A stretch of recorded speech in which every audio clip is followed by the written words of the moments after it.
اعوذ باللہ من الشیطان الرجیم بسم اللہ الرحمن الرحیم ان الذین اتخذوا العجل سینالهم غضب من ربهم وذلۃ فی الحیاۃ الدنیا وکذالک نجزی المفترین۔ ان بے شک الذین وہ لوگ جو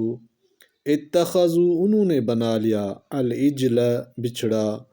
سینالہم ان قریب انہیں پہنچے گا غضب غضب من ربہم ان کے رب کا وذلۃ اور ذلت فی الحیات الدنیا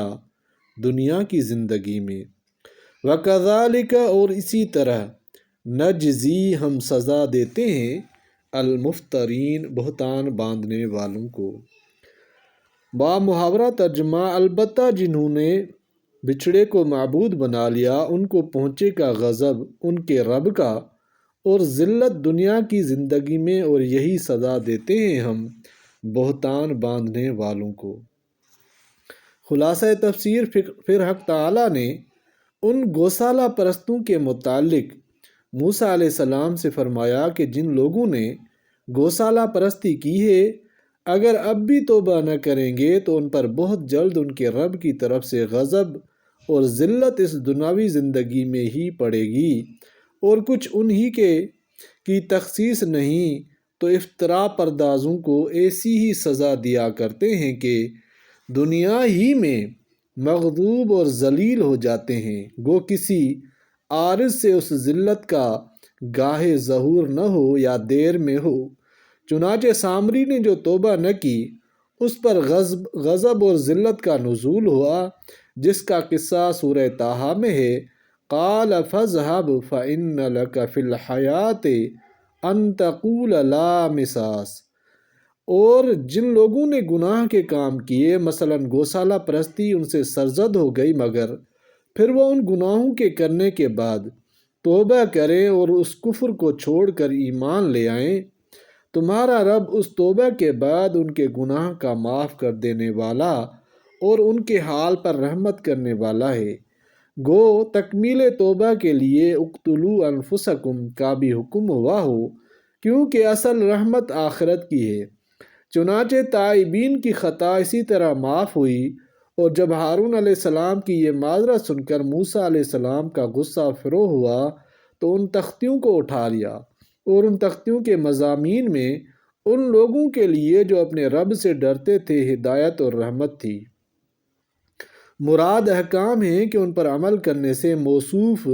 بہدایت اور موعود برحمت ہوتا ہے۔ اور جب گوسالہ کا قصہ تمام ہوا تو موسیٰ علیہ السلام نے اطمینان سے تورات کے احکام سنائے۔ ان لوگوں کی عادت تھی ہی شبہات نکالنے کی، چنانچہ اس میں بھی شبہ نکالا کہ ہم کو کیسے معلوم ہو کہ یہ اللہ تعالیٰ کے احکام ہیں، ہم سے اللہ تعالیٰ خود کہہ دیں تو یقین کیا جائے۔ آپ نے حق تعالیٰ سے عرض کیا، وہاں سے حکم ہوا کہ ان میں سے کچھ آدمی جن کو یہ لوگ معتبر سمجھتے ہوں منتخب کر کے ان کو کوہ طور پر لے آؤ،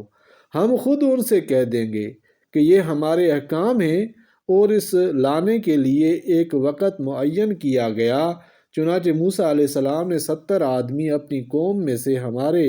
وقت معین پر لانے کے لیے منتخب کیے۔ چنانچہ وہاں پہنچ کر انہوں نے اللہ تعالیٰ کا کلام سنا تو اس میں ایک شاخ نکالی اور کہنے لگے کہ خدا جانے کون بول رہا ہوگا، ہم تو جب یقین لائیں گے اللہ تعالیٰ کو کھلم کھلا اپنی آنکھ سے دیکھ لیں گے، جیسا لقولہ تعالیٰ لن نؤمن لک حتی نری اللہ جہرا۔ اللہ تعالیٰ نے اس گستاخی کی سزا دی۔ نیچے سے زلزلہ شدید شروع ہوا، اوپر سے ایسی کڑک بجلی ہوئی کہ سب وہاں ہی رہ گئے۔ سو جب ان کو زلزلے وغیرہ نے آ پکڑا تو موسیٰ علیہ السلام ڈرے کہ بنی اسرائیل جاہل اور بدگمان تو ہیں ہی، یوں سمجھیں گے کہ کہیں لے جا کر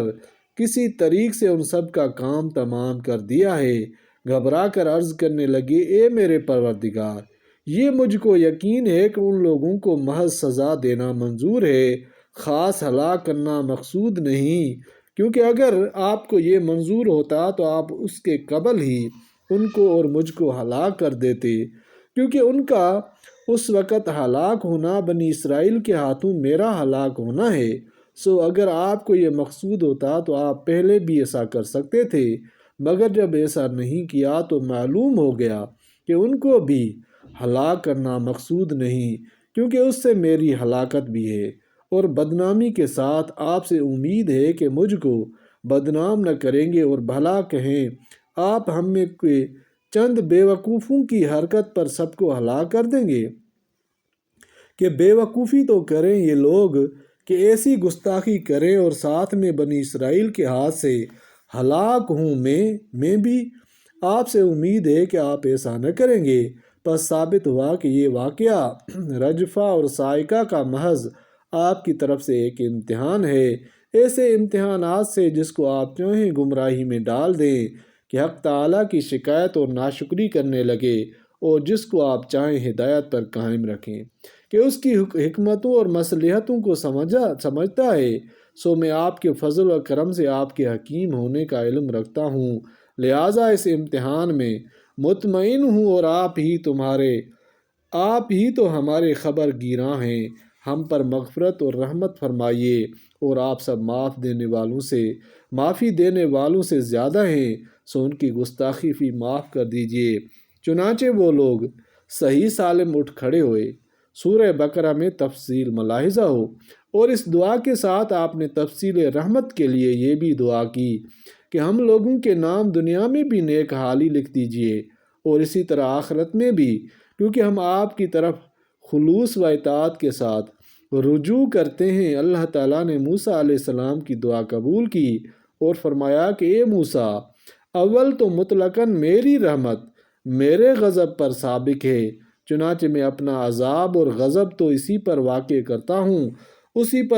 کرتا ہوں جس پر چاہتا ہوں۔ وہ مستحق عذاب ہر نافرمان ہوتا ہے، لیکن پھر بھی سب پر واقع نہیں کرتا، بلکہ ان میں سے خاص لوگوں پر واقع کرتا ہوں جو غایت درجہ سرکش اور متمرد ہوتے ہیں، اور میری رحمت ایسی عام ہے کہ تمام اشیاء کو محیط ہو رہی ہے، باوجود کہ ان میں بہت سی مخلوق مثلاً سرکش و معاند لوگ اس کے مستحق نہیں، مگر ان پر بھی ایک گونا رحمت ہے، گو دنیا میں ہی صحیح۔ پس جب میری رحمت غیر مستحقین کے لیے بھی عام ہے تو وہ رحمت ان لوگوں کے نام تو کامل طور پر ضرور ہی لکھوں گا جو کہ اس کے حسب وعدہ مستحق بھی ہیں، اور بوجہ اس کی کہ وہ اطاعت کرتے ہیں، چنانچہ اللہ تعالیٰ سے ڈرتے ہیں جو منجملہ اعمال قلب سے ہے، اور زکوٰۃ دیتے ہیں جو کہ اعمال جوارح سے ہے، اور جو کہ ہماری آیتوں پر ایمان لاتے ہیں جو کہ عقائد میں سے ہیں، تو ایسے لوگ تو پہلے سے مستحق رحمت ہیں، وہ آپ درخواست بھی نہ کرتے، اور اب تو آپ درخواست بھی کرتے ہیں۔ ورحمنا وَاکتب لنا، پس ہم بشارت قبول دیتے ہیں، کیونکہ آپ تو ایسے ہی ہیں، اور آپ کی قوم میں بھی جو مورد رحمت بننا چاہیں وہ ایسے ہی اوصاف اختیار کر کے مستحق ہو جائے۔ معارف و مسائل، یہ سورہ اعراف کا 19واں رکوع ہے۔ اس کی پہلی آیت میں گوسالہ پرستی کرنے والے اور اس پر قائم رہنے والے بنی اسرائیل کے انجام بد کا ذکر ہے کہ آخرت میں ان کو رب العالمین کے غضب سے سابقہ پڑے گا، جس کے بعد کہیں پناہ کی جگہ نہیں، اور دنیا میں اس کو ذلت و خواری نصیب ہوگی۔ بعض گناہوں کی کچھ سزا دنیا میں بھی ملتی ہے، جیسے سامری اس کے ساتھیوں کا حال ہے کہ انہوں نے گوسالہ پرستی سے صحیح توبہ نہ کی تو اللہ تعالیٰ نے اس کو دنیا میں ہی خوار و ذلیل کر دیا کہ اس کو موسیٰ علیہ السلام نے یہ حکم دے دیا کہ وہ سب لوگوں سے الگ رہے، نہ وہ کسی کو ہاتھ لگائے نہ کوئی اس کو ہاتھ لگائے۔ چنانچہ وہ عمر بھر اسی طرح جانوروں کے ساتھ پھرتا رہا، کوئی انسان اس کے پاس نہ آتا تھا۔ تفسیر قرطبی میں بروایت قتادہ مذکور ہے کہ اللہ تعالیٰ نے اس پر یہ عذاب مسلط کر دیا تھا کہ جب کوئی اس کو ہاتھ لگائے یا وہ کسی کو ہاتھ لگائے تو فوراً دونوں کو بخار چڑھ جاتا تھا۔ اور تفسیر روح البیان میں ہے کہ یہ خاصیت اس کی نسل میں بھی آج تک باقی ہے۔ اور آخر میں ارشاد فرمایا آخر آیت میں وَكَذَلِكَ نَجْزِي الْمُفْتَرِينَ، یعنی جو لوگ اللہ پر افتراء کرتے ہیں ان کو ایسی ہی سزا دی جاتی ہے۔ سفیان بن عیینہ